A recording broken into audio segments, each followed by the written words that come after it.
All right, guys. So once again, I have to do a video about why progressive criminal justice reform is the most dangerous threat to this country. Okay, as again, it really pains me to do these videos, guys, but I feel like I must do them because the mainstream liberal media is not going to talk about it.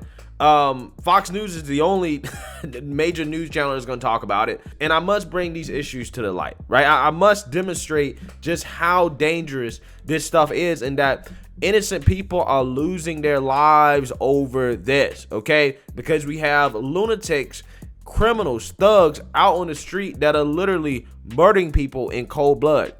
And this time we have the story of Miss Christina Yuna Lee, who was stabbed to death by Mr.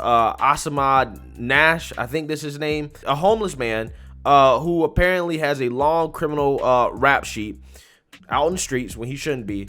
Allegedly, he followed Miss Christina up into her apartment, and as you know, she opened the door to get into her apartment, he basically barged in and then at that point stabbed her to death. Now, again, this is a tragic story that has rocked New York City, but I've covered stories like this in New York City before. Just a few weeks ago, I did a story about a Hispanic woman that was working at Burger King that got shot to death in cold blood by a homeless person, okay, that should not have been out on the streets. And once again, I'm talking about a tragic situation like this, right? So with that being said, I want to go ahead and roll the news clip so that you guys can get more details about what's going on with this situation. Take a look. An update early this morning, police investigating a brutal murder in Chinatown. A young woman returning home from a night out, followed by a man who forced his way into her apartment and stabbed her to death.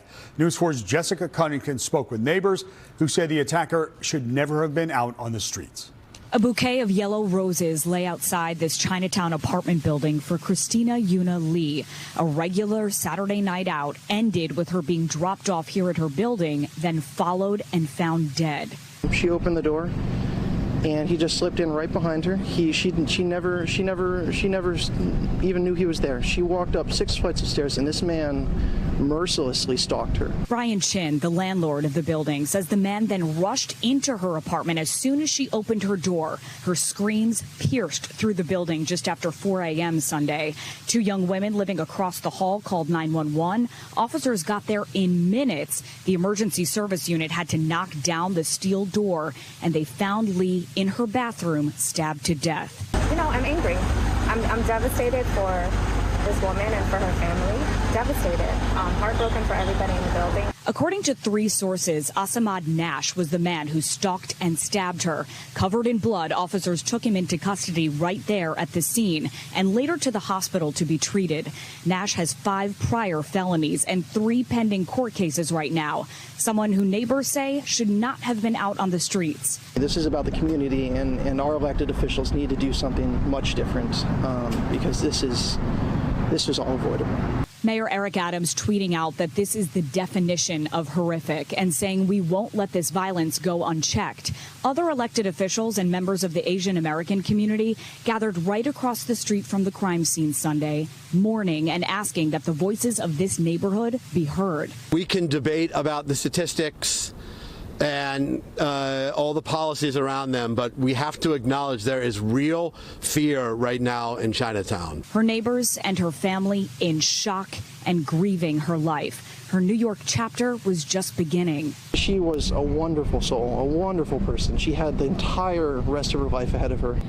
It is every woman's worst nightmare, and it happened to Christina Yuna Lee, just 35 years old. Police say the person they have in custody right now is still in the hospital. No charges have been filed yet.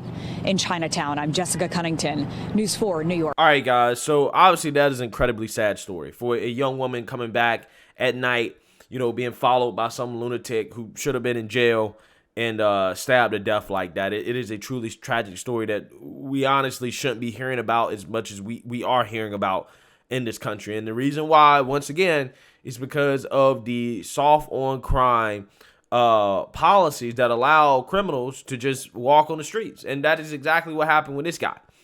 As just 5 weeks before this murder, this guy was facing 3 separate criminal cases for subway-related crimes, okay? He was charged with the illegal sale of a subway flare, escaping police, okay, after being caught damaging MetroCard machines, and punching a commuter in the face, okay?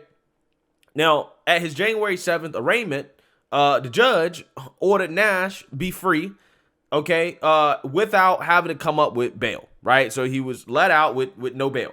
Now, the judge did impose some restrictions in what's called supervised release, which is a program that basically requires that this guy, you know, show up and report to the authorities, you know, a few times each month, okay? Now, that is a part of the criminal justice reform that is happening, okay? This supervised release program in which, you know, they are trying to avoid people being incarcerated pre-trial, right? They're trying to avoid putting too many people in jail before their trials, even, you know, though they have proven to be violent criminals, right? We don't want to jail them, okay? That's essentially what they're saying, okay? Now, this program has been a massive failure, as 23% of defendants on supervised release are actually rearrested on felony charges after the release, right? So again, that's what's happening here. Okay, they know it's a failure, but they continue to do it. Now, they also didn't order this person to be referred to mental health professionals, okay, when it was clear that this person probably has some mental health issues. Okay, so just an all-around failure from the criminal justice system in New York City that has cost this woman her life. However, we do have a New York City politician that is not pointing the finger at the failed criminal justice system and their reform policies because she agrees with them.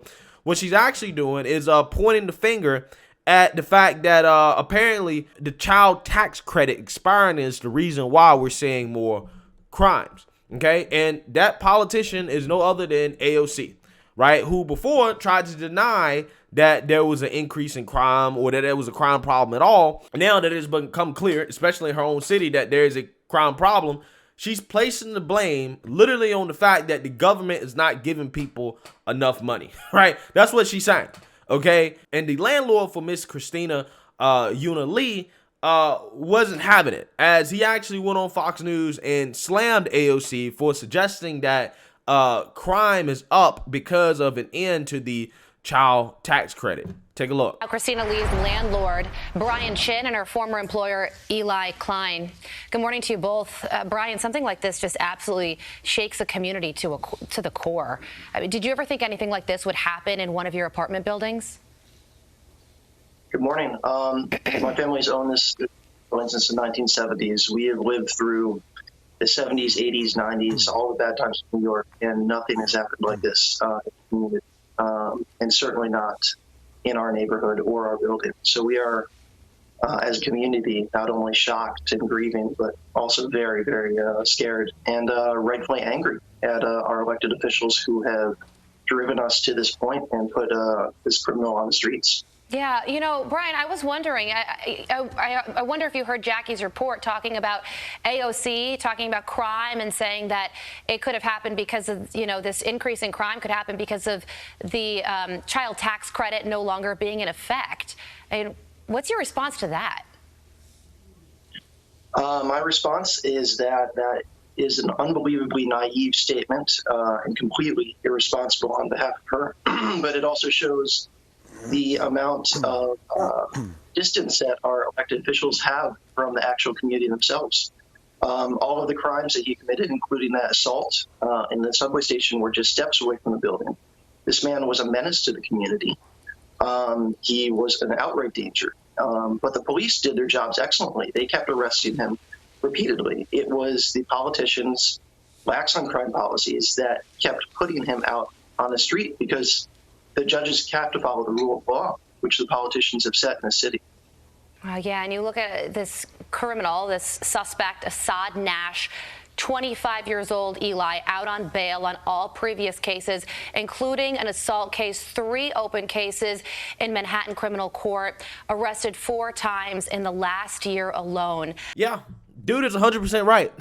Politicians like AOC are incredibly naive, okay? Because, you know, if it was up to AOC, right, if we was living in her world, and I told you guys this before in the past, progressives, they really do feel like the solution to all the problems that we have in our society is the government giving people more money, right? Particularly people who don't want to work, right? Give them money, okay? And release all the criminals out of jail. That's literally what they want, okay? I'm not making that up. I'm not exaggerating. That is literally what they want. What AOC fights for the most are criminals and people who don't want to work, okay? Those people who take away in our society, that is who she fights for. That is who she cares about. She does not give a damn about these working class, okay? She doesn't. She doesn't care about innocent women getting stabbed to death in the middle of the night because of soft on crime criminal justice reform policies. She simply does not care. That's why she continues to deflect, right? This story right here should make people angry, man. It really should. Because this shouldn't be happening in our country. It shouldn't be happening in these major cities. People like this guy should have been locked up, right? He should have been getting mental health treatment, okay? And these same clowns on the left, you know, they slammed Andrew Yang when he was running for mayor for suggesting that, hey, we need to take homeless people off the street, right? Put them in a mental health ward, right? And just get them off the street. Like, we don't need homeless people on the streets, period, okay? Just get them off the streets. The left got mad about that. The progressives were outraged, okay? Because Andrew Yang simply suggested that, hey, we need to get people who are committing crimes and disturbing the communities and, you know, being in places that we really don't want people at, right? We need to get them off the streets, okay? They got pissed off at him, right? But they're not pissed off when young women like, you know, Miss Christina here loses her life because of these, you know, soft on crime policies. Nobody's upset about that. Nobody's mad about that. Okay, nobody's protesting the street about that when they should be. But again, I want you guys to understand, this is what progressives are signing up for, right? When you have your party funding progressive DAs that repeatedly allow men like this guy out on the streets, right, after being arrested for violent crimes. They have strict gun laws, which prevent people from being able to, you know, obtain weapons to protect themselves from people like this guy, okay? And then, you know, you got party representatives, again, like AOC, when this stuff happens, they want to blame everything else except the violent thugs that commit these type of crimes, right? They want to blame everybody else, okay? But then try to tell you, oh, no, we care about the Asian community. We care about so-called Asian hate crimes. They never say anything about Asian hate crimes unless it is done by somebody that is white, okay? But if it's done by somebody that's non-white, it's ignored. You don't ever hear about it. Crickets, right? But they'll tell you, oh, no, we care about Asian hate crimes. So again, this is another sad story of a young woman losing her life due to progressives like AOC, these progressive DAs, these woke politicians that simply don't want to put the thugs and the criminals where they belong, which is in prison. So let me know what you guys think. Make sure you like, comment, and subscribe. Most importantly, share a Black conservative perspective. Peace.